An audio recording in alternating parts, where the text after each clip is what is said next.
All right, Johanna, so I'm watching this first episode of Quantico. Man, what a conundrum for these operatives. Do I sleep with someone or not sleep with somebody for my country? Hard work, right? Hard work on the set of Quantico every day. Every day, every day. I think this is a really impactful episode. When I watched it, it really upset me, but I think that's a good thing because you feel for the characters and you relate to the characters.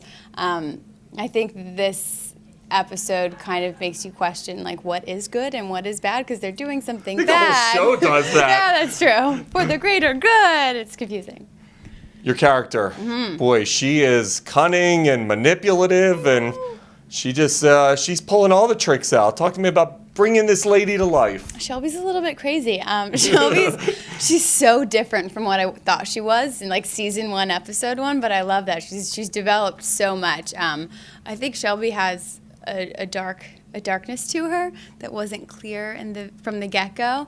But you know, she was kind of like Monica Lewinsky for a while. She was publicly shamed, and I think she's really enjoying being able to create this different persona. I think she's really liking being Jane. I mean, like, oh, all of that's in the past, and it's like, who am I?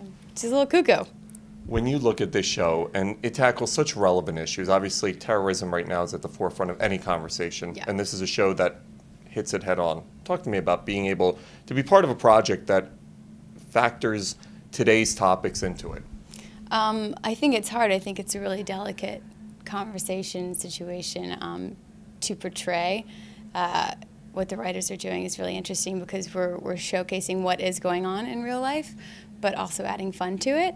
It's a fine line. It's interesting, and I don't think many shows are doing that right now. You seem like the nicest person.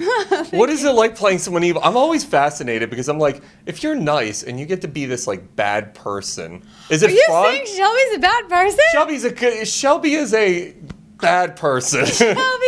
Shelby, you can't judge your character when you play her, so I have to justify everything in my head, like why she's doing this. Do you become the person? That's like, are you at home and you're like, okay, now I see that she's doing something bad, but I can justify it, and now I've got to become it? Like, how does it all work? No, I'm not method. I think that would be really difficult to maintain a relationship and be like that.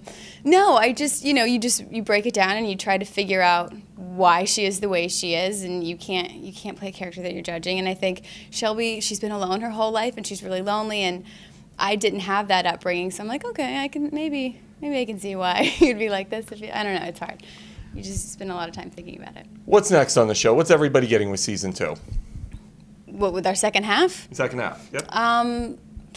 I feel like we have another big change coming. Starting in episode 14, we go to one timeline. I've heard. And the tone's a little bit different. It's just twists and turns. Like, you're going to be addicted and on the edge of your seat. It's a crazy second half, but I love it. I think the episodes get better and better. Do you find yourself being a fan? When a show is as well written as Quantico is, do you find yourself being a fan when you get these scripts like, I can't believe they thought this up? Oh, yeah. We get so excited, and they hide stuff from us so well. Even in the table reads, there will be, like, X's over names, and we're like, wait, what is this scene? Who is that? And they won't tell you until, like, last minute. So we're kind of little fans ourselves.